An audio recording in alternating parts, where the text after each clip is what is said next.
Okay, आपण आता standard 10th maths 1 आणि फॅक्टरायझेशन मेथड म्हणजे अवयव कसे पाडायचे तुषार ते बघूयात. ॲक्च्युली अवयव कसे पाडायचे हे आपण 6वी 7वी 8वी पासून शिकतोय. तर एक बेसिक तुम्हाला मी आधी सांगितलं होतं. सपोज टू बी तर फर्स्ट एक्झाम्पल आहे x² - 15x + 54 = 0. सो हे जे -15x आहे याला आपल्याला अशा प्रकारे लिहायचं आहे की त्याचं जे मल्टिप्लिकेशन आहे, जे गुणाकार आहे ते 54च्या पटीत हवं. मी स्टार्टिंग तुम्हाला हिंट दिली होती 9 × 54 आणि हे मायनस आहे का प्लस आहे? -9 -6 तर मायनस इंटू मायनस हे +54 येते. समजलं का जो? मग -9x - 6x + 54 = 0. हे दोन कॉमन काढले. कॉमन काढूयात बघा. x कॉमन निघेल इथून. x² पैकी एक x बाहेर लिहिलाय, मध्ये एक x येणार. x बाहेर लिहिलाय, मध्ये फक्त -9 शिल्लक आहे. -6x तर x इथं आहे का 54 सोबत? नाही, म्हणून फक्त -6 कॉमन निघेल.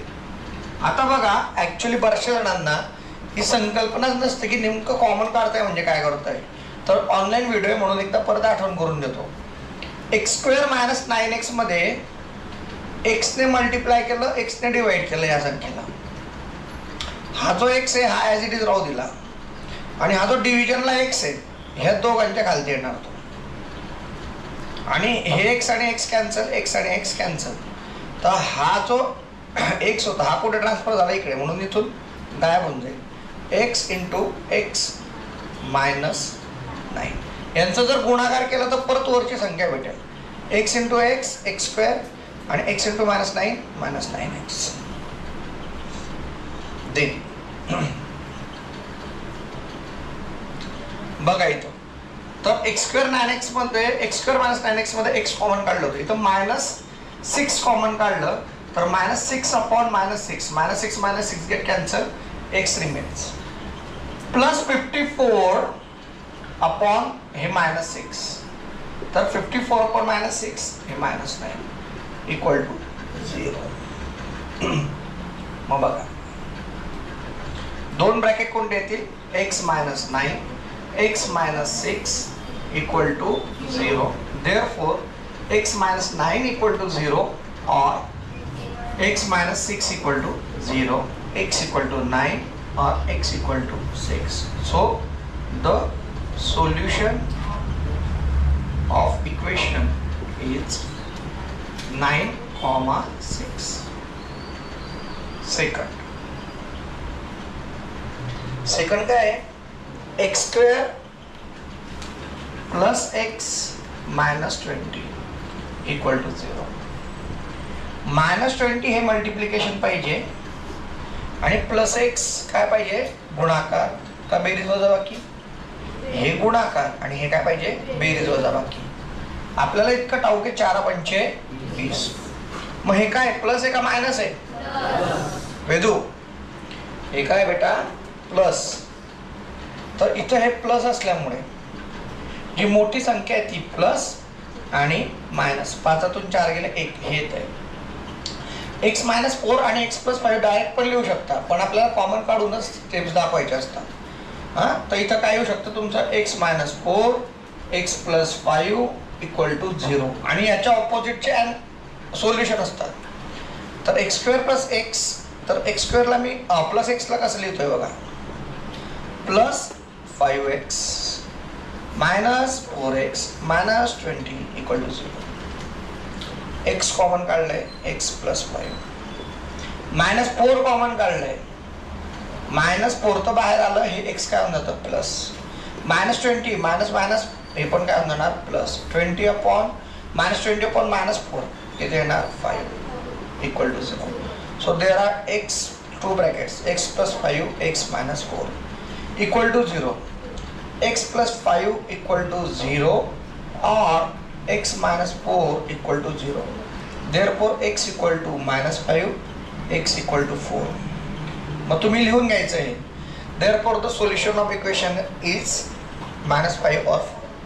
आणि अजून एक गोष्ट लक्षात ठेवा, हे जे मी डायरेक्ट स्टेप सांगितल्या, ह्या डायरेक्ट स्टेप्स महेश फक्त केव्हा येतात माहिती का?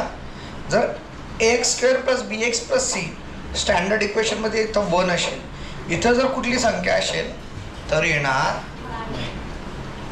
Next third,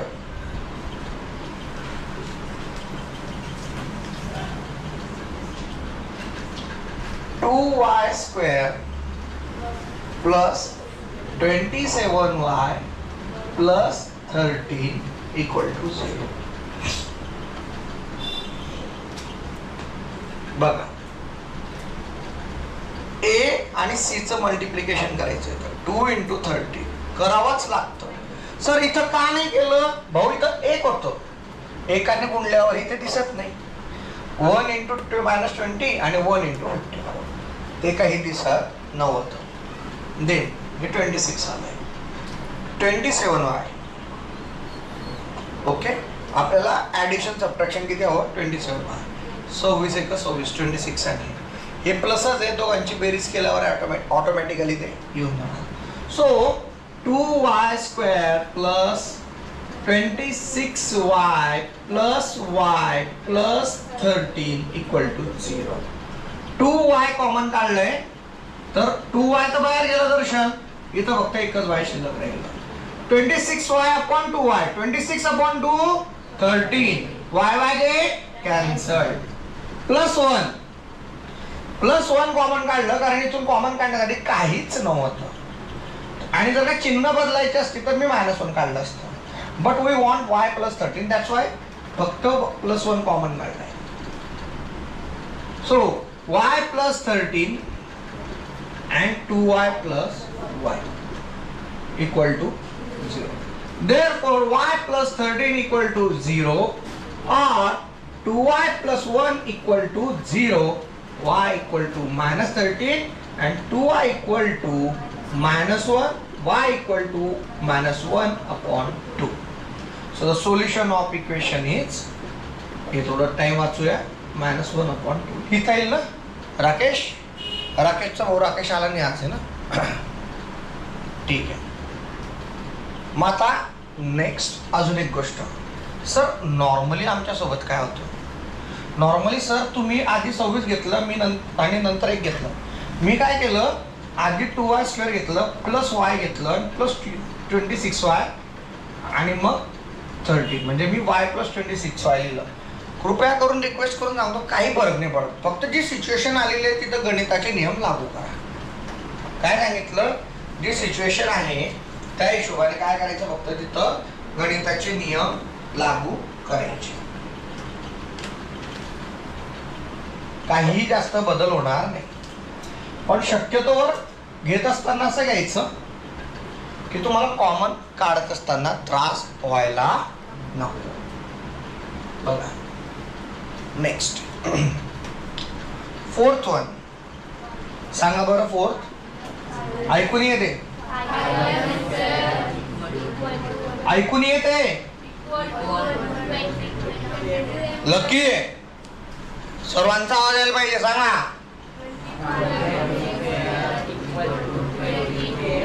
12m 22m +15. असं काही थोडं नको तेव्हा इतका जोरात ओरडता. बघा, सर्वात आधी रोहण्याला आपण स्टँडर्ड इक्वेशन मध्ये म्हणजे ax² + bx + c च्या स्वरूपात लिहायचं आहे. मग बघा, आधी x² म्हणजे m², हे 22m आहे, इकडे आले -22m +15 आहे, -15 = 0. a आणि c चं मल्टिप्लिकेशन 5 × -15 चं मल्टिप्लिकेशन किती येणार? -75. बरोबर आहे की नाही? आता -75 चं आपल्याला फॅक्टर्स पाडायचे आणि बेरीज वजाबाकी किती पाहिजे? -22. एकाने भाग दिलं तर 75 × 75, दोनाने जात नाही, तीनाने जातो तर 25 × 3. आता हे मायनस पाहिजे, मग कोणता मायनस घ्यायचा? जी मोठी संख्या आहे ती मायनस आणि जी लहान आहे ती प्लस, कारण आपल्याला दोघांचा फरक पाहिजे, डिफरन्स पाहिजे, बरोबर. अजून एक ट्रिक सांगतोय. पहिली गोष्ट तर 3 आणि 25 जवळ येणार नाही, 3 आणि 5 जवळ येणार आहे, सॉरी 3 आणि 5 एका ह्याच्यात येणार नाही. दुसरी ट्रिक काय आहे, नंतर मायनस कॉमन काढत असताना बरेचसे विद्यार्थी कन्फ्यूज होतात. म्हणून कधीही पहिले काय काढून घ्यायचं, काय लिहून घ्यायचं, आधी मायनस आधी लिहून घ्यायचं. काय आधी लिहायचं, कधी इथं तर दोघं मायनस होते, इथं 1 + 1 मायनस होतं, इथं मी अजून सोपं झालं असतं मला म्हणजे तुम्हाला, जर तुम्ही मायनस आधी लिहिलं असतं तर. कळलं का? त्याच्याने तुम्हाला हे जे मायनस काढावं लागलं कॉमन, ही काढायची गरज पडणार नाही.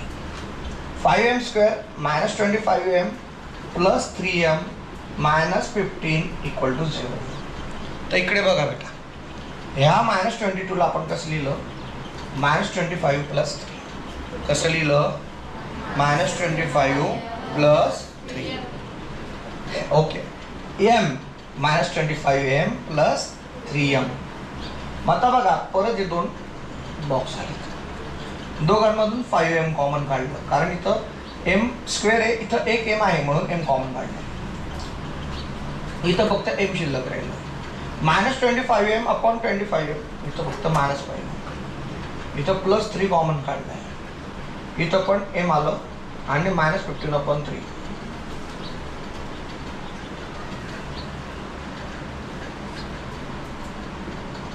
5m + 3. m - 5 = 0 और 5m + 3 = 0. तर m = काय आलं, 5. आणि इथं m = काय येणार, -3/5.